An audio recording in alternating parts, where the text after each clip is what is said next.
Welcome into Classic Wax, brought to you by the Beat Sessions. I'm your host, Mitchell Weary. Happy Thursday. Hope all of you have had an excellent week. It's been a really fun week of music. Excited to get into new album releases from FKA Twigs, Mogwai, put it out a new record. Benjamin Booker, just absolutely crushing it with his new record. Lower, very excited to talk about all these projects and excited to get into our Classic Wax of the Week. We're going back to January 30th, 1964, and the release of Folk Singer by Muddy Waters, an extremely underrated record, a record that, given its time and place and everything that was going on with music, I feel like was an odd move, but it worked. Thankfully, it worked. I would still say at the time of its release, an album that commercially did not do well, but for the last 61 years, this is a record that has been held in high regard by many critics and by many musicians, and rightfully so. This is an album that I really think does a phenomenal job of showcasing Muddy's voice, which is super underrated in my opinion. I think he has definitely one of the better singing voices in popular music, but also the musicianship that is displayed on this record, the restraint, shown by Clifton James, especially, really just a soft, delicate touch on the drums that gives the songs just enough structure, but really opens up the space to allow Muddy's voice to do its thing. So excited to get into that record tonight. But before we get into all of this, please like this video, share it, subscribe to the channel, do all the things to help me blow this project up in 2025.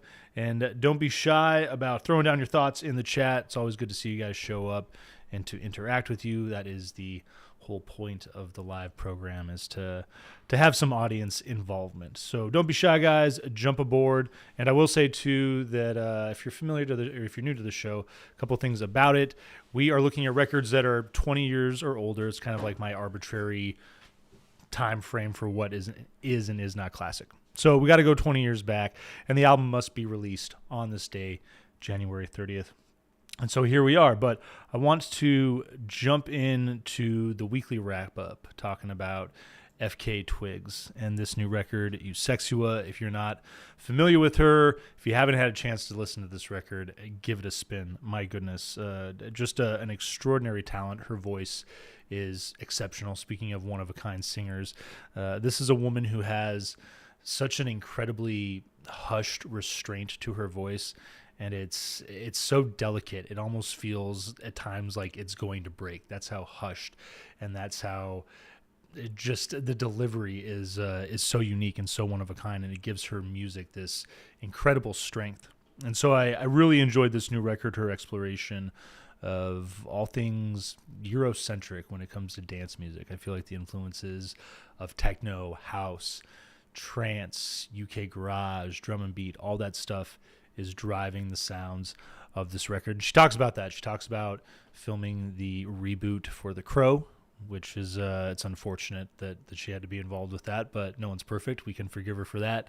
The reboot for The Crow, she's in Prague. She's got a night off, and I'm sure there were a couple more nights after this one night that she mentioned where she went back out, but immersing herself in the party scene. And it's a scene that, I mean, really, you talk about the ambient sexual nature of the environment around you. You talk about this feeling of being invincible, of age simply becomes a number, and your concept of time is gone. You end up in these clubs, in these moments with this music that is transformative. I mean, it really takes you to another dimension where you can be anything and feel anything you want to. And so I love the essence of this record and the way that she's able to capture just that raw sexual desire that is something that we all feel when we're out there on the dance floor. And just depending on the night and what our objective is when we go out, This is a record that it's certainly, for all that it exudes in its sexuality, there's this level of nostalgia for me too, and I think a lot of people will feel that as well. For those of you that are still in the moment, great, tear it up, eat your hearts out, be safe. But there's a time and place for everything, and I think it's important for everybody to go out there and be a little wild and to party a bit and to just experience these experiences that are meant to be transcendental. And I think that is the overall objective of Eusexia, of this record, and of the mindset that she has created. This combination, this portmanteau of sex and euphoria, and the way that I think that there's a lot to be said about the idea of lust and the pursuit of certain things in life. And it doesn't have to just be sexual. It could be, anything that you're looking to go after, anything that your heart truly desires. And I think that is the energy and spirit that this record captures. Not to mention these compositions are really well put together. I think the intricate exploration of different instrumentation, the way certain instruments move in and out of songs, the way that certain moments there will be just like a soft drum beat that really takes command, or it might be like some type of soft synth that grabs your attention and hooks you in. But just a marvelous project from an artist who certainly established already, but I think that this is a record that is going to propel her and to make her a bit more of a household name. I think she's one of those artists that, given her propensity to write pop-driven songs, but to also write music that is unique and not necessarily always radio friendly, is it's something that's probably kept her from being as well known as she might be. She'd probably be the first to tell you that she doesn't care about any of that, but I love what she's doing, and I love that this album has been so well received, and rightfully so. It is a banger. The next record that we're looking at getting into this marvelous week was Mogwai and the Bad Fire, a record that sees them really, I guess, take their sound in a lighter, more fleshed out, atmospheric direction. This is a band that I feel like they've always done a marvelous job with the moods that they create, the ability for a band to capture certain feelings, to set out to make music that evokes certain emotions and ideas and feelings is a difficult thing to do, and they're one of the better acts when it comes to really just crushing instrumental compositions. And at times they'll throw in a lyrical element, and I love the shoegaze influence that's there, the subdued, almost like quieted, muted nature of the vocal element that you often get, and the way that it really mixes in with the rest of the instrumentation that you're hearing. It almost kind of like it's almost kind of like vocals act as like a drone-like synth texture as tracks progress, but really unique feel to their music. And I enjoyed the way that this record, coming off the success of their last record, As the Love Continues, it's a record that saw them hit number one in the UK for the first time. It's not anything that they set out to do. It wasn't part of the list of goals that they had when they made that record. But I know that given its success and then life in the aftermath, there was a lot of things that this band dealt with as far as personal struggles, tragedies, illness, and it's a shining example of life it's about the good and bad. It is about balance, and it's about finding a way to cope with those moments when it feels life is maybe doling out a little more than we can handle at times. And it feels like there's moments on this record where these guys felt like that they were in that spot, like life was just coming down on them, and the idea of creating music, the idea of putting something out there, for a minute taking a back seat, but ultimately realizing that the process of developing art is very influential and very important to to learning to deal with those emotions, finding the out, finding the light at the end of the tunnel. And oftentimes it can be difficult to face that challenge down. I mean, I think there's moments where all of us from a creative standpoint have struggled to pick up our guitar or the drumsticks or the paintbrush, or to the last couple of days, I'll admit, were days that I just I've felt tired. I've felt this lassitude, and the thought of turning the camera on and turning on the lights and standing in front of it just didn't sound that appealing. It's unfortunate, but I think it's also imperative to to take some time and to give yourself some space, but to build to a moment where you're ready to get back and to face that head on. Because ultimately, I love doing this. Those guys love making music. I mean, I feel that most creative people enjoy and get such an immense amount of pleasure out of that element of their life that I think the problematic nature comes from when we rely on these things for our livelihood, for our well-being, and that's the point where you can face this dilemma of having to perform, of having to do things not because they're fun, but because you have to, and that can be a fine line to walk. And so I love that through very little lyricism, through a very impressive musical experience, these guys are able to convey that exploration, that journey of trudging through the dark moments in life and learning to cope and finding the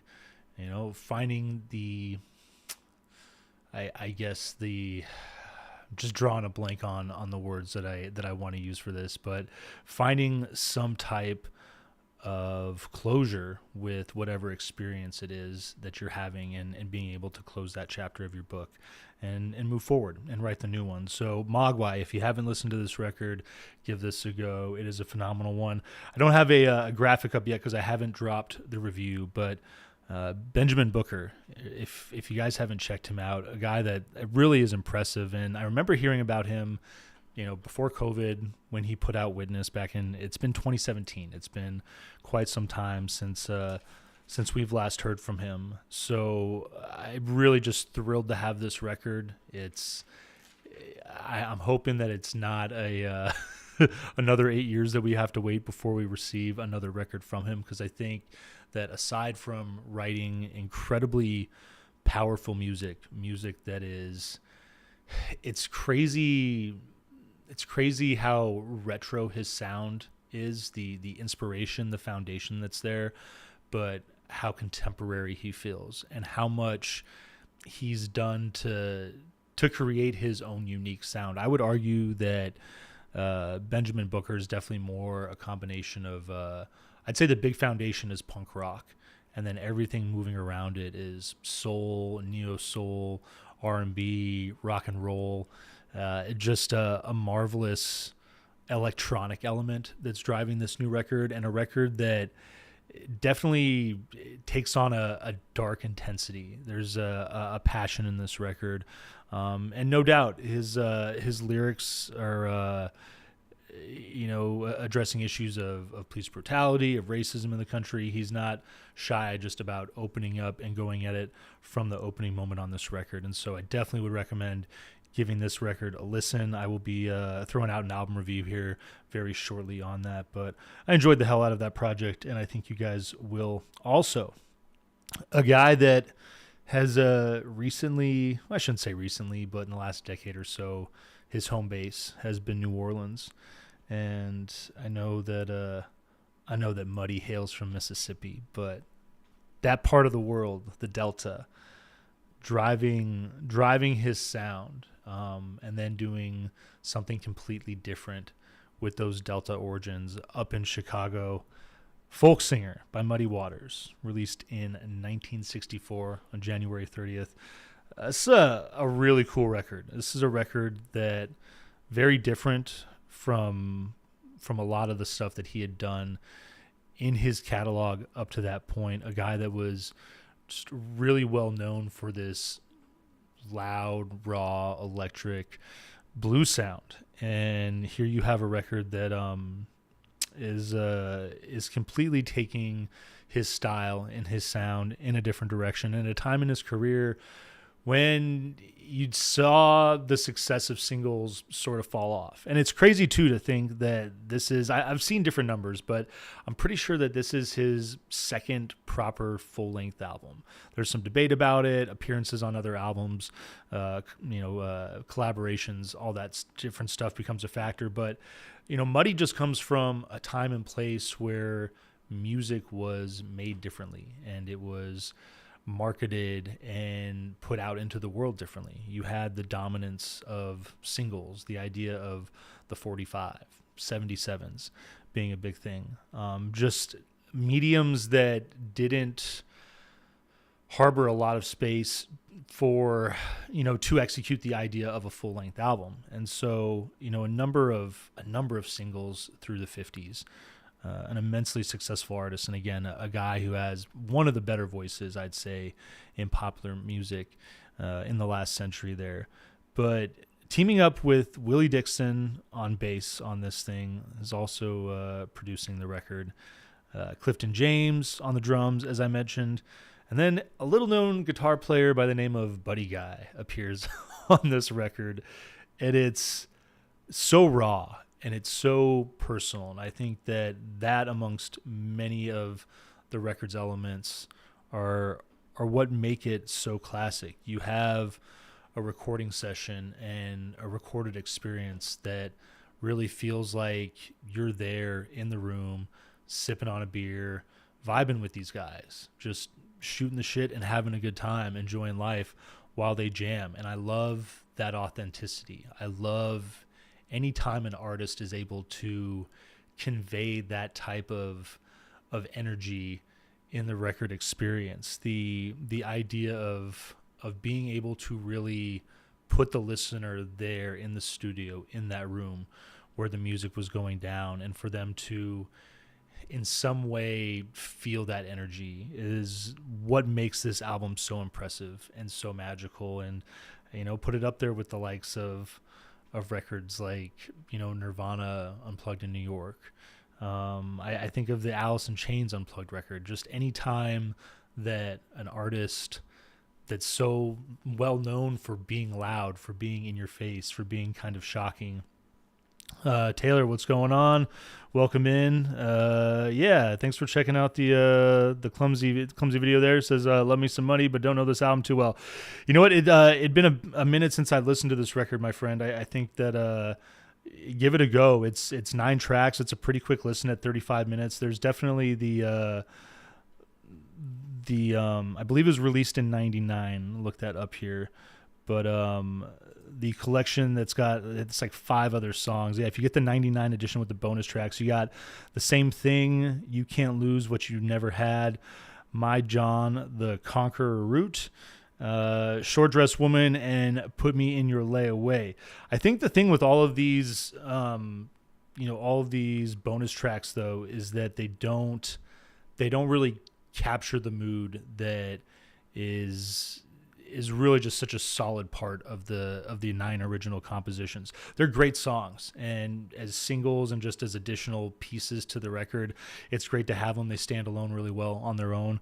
But I feel that even just the mellow nature of the tracks, there's still too much instrumentation. It's one of my favorite things about folk singer is the way that Clifton and Willie, it's crazy how much of a presence they have by not being so loud, by really being gentle, and by having as minimal an impact. The minimalism that drives the rhythm of this record, allowing the guitar work to stand out, and especially knowing that is Buddy Guy there, a dude that's, just, again, not very well known at the time that this project is being recorded, and allowing him to stand out, allowing Muddy to stand out, not just as a guitar player, but from a sheer vocal standpoint, just absolutely dynamite. His voice is so captivating and so it's just as raw as that electric guitar, I'd argue. But again, it has moments where it's gentle, where it does sort of just cradle you, and it's that dynamic there, that his ability to just be both just a rock and a feather, I would say, is what makes this record again very impressive. I got a comment. One of the things that makes me so shocked about this album working, again, 1964, and you think about the rise of folk music, but even then, you have Bob Dylan, you have Joni Mitchell, you have Crosby, Stills and Nash, Neil Young, Joan Baez. There's a number of artists out there that are driving the folk genre, so to speak. But it was like maybe a year and a half later that Dylan goes electric. And I think that given the shift in rock and roll, given the rocket that the Beatles were about to launch off of, given what the Rolling Stones were about to do at this point in time, it seems so weird to think that Muddy Waters, easily one of the biggest influential artists when it comes to that heavy, hard rock and guitar driven sound that captivated the 60s with bands like the Beatles and the Stones and the Who and forgive me, let's mute this. Sorry guys. But just knowing that Muddy was the guy that influenced so much of that, and then while that was blowing up and becoming commercially viable, here you have Muddy taking the alternative route and pulling back his sound and doing something stripped down and acoustic, but it does work. There's a lot of people that said he was selling out with regards to this project because to a certain degree he was making blues music with a folk influence to appeal to wider audiences. It's what he was doing. I guess, no shame in that. It's, I feel like unfortunately most artists are pinned into a spot where they face this kind of difficult situation, but the end of the 50s, Muddy sees his sales start to dip off a little bit. Songs aren't charting as high as they once did, and you do what you have to do to, maintain legitimacy in the art world. And I think that aside from being an incredible record on its own, I think you could have dropped this project at any given point in time, and it would still have the veneration that it does. But I think that you just have a really unique project showcasing a guy whose sound comes full circle as far as that raw Delta blues sound. And you think about listening to Robert Johnson growing up, and you think about listening to Son House, like all of these guys that he was covering that influenced him while he was playing and while he was getting started. And it feels in a lot of ways like folk singer captures the essence of that early blues sound, that early Delta blues sound, that rawness, that sparse guitar, the twangy slides that are featured all over this thing, and just being what Muddy does. I would argue some of the best blues guitarists out there, bringing that element to their music. But all of the wonderful things that he's done sonically stripped down into that raw, call it original form. It's, it's almost feels like leaving Chicago and going back home and doing what he does. So really just have always adored this record for its gentle swagger, but also the strength that Muddy displays on this, both vocally, as a songwriter, as a guitarist, and just an exceptional lineup of musicians. My Home is in the Delta is your opening track. Got that classic sounding acoustic blues, down-tempo rhythm, stays nice and simple with a prominent vocal. I love the way Muddy's voice stands out on this song. Solo on this track is outrageously good as well. Big highlight for me. Long Distance is your second track. Got that twangy blues. Really just like I love the twang to open up this song. It's really nice. Simple drums and this meandering bass that just sort of walks in, and it just kind of just like walking and cruising around. Kind of like some lackadaisical dude just smoking a cigarette and not really having any aim or purpose, but providing like just the right amount of structure to frame the composition and to let Muddy take off. I dig the contrast in the guitars on this song. I love the way that one stays, in deeper territory, and then another guitar hitting those higher notes, giving that twangy aesthetic. That slide guitar is just something else. My Captain is your third track. Soft rhythm. I love the way that the guitar almost seems to just like fight its way into this composition as it opens up, but the arrangement is minimal and stunning. Vocal and guitar really are the focus on this thing. One of the better vocal performances from Muddy, I think, on this record. Second guitar is going to work back in. I really love the way that it opens up, kind of establishes a little structure, but the idea here is just the open space and the way that Muddy's guitar and his voice work around that. Really a fun track. Good Morning Little Schoolgirl is your fourth track. It's a song that's remade for this project. Big change in tempo, picks up the energy nicely. I think it comes at a great moment, that shift, that impact of just picking up the mood. Enjoy the way that the vibe on this track loosens up. It starts high energy and it starts really tight, but it almost kind of feels like the instrumentation just becomes a little more playful and doesn't quite take on the form that it does when it first opens. And I think that's one of the fun things about the track. You're Gonna Need My Help is your fifth song. Back to that melancholy, twangy blues. The music is reassuring in the vocal sentiment with the line, "You're gonna need my help."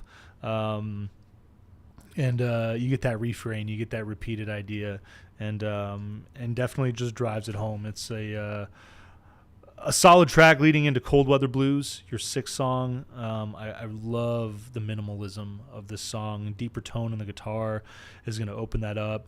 I love the way the guitar works in it. It's almost kind of this like faint and flighty production and technique that's at work, but just a raw mood that's evoked through this song. It is so exceptional and one of my favorites for that reason. Your seventh track, Big Leg Woman, is I love the attitude here, and you can definitely tell what this song focuses on. Strutting around, some power chords to open. I love the riff. I love the moments where like he's just kind of like going at those quick power chords, and then back to some arpeggiated technique. Dueling guitars are great together on this track as well. I really love the way that Muddy and Buddy are going to work on this particular track. Country Boy is your eighth song.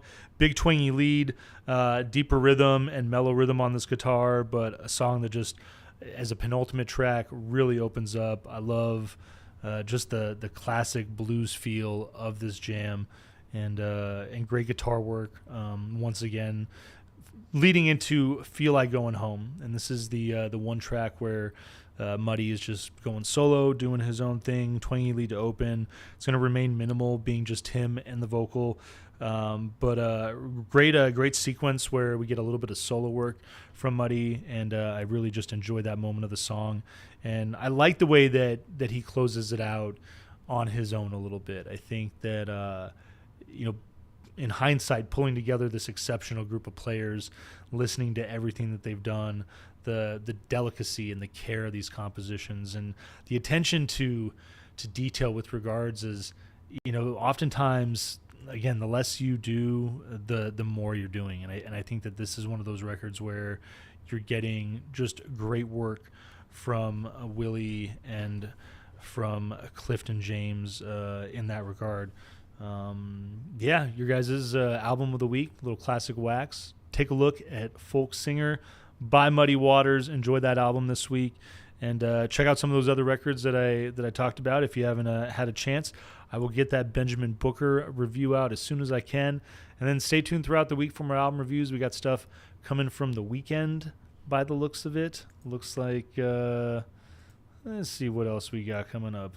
We got albums from The Weeknd, Bonnie Prince Billy, and a few others that we'll look at and talk about. In the meantime, guys, though, take care of one another. Take it easy and stay tuned. We'll see you.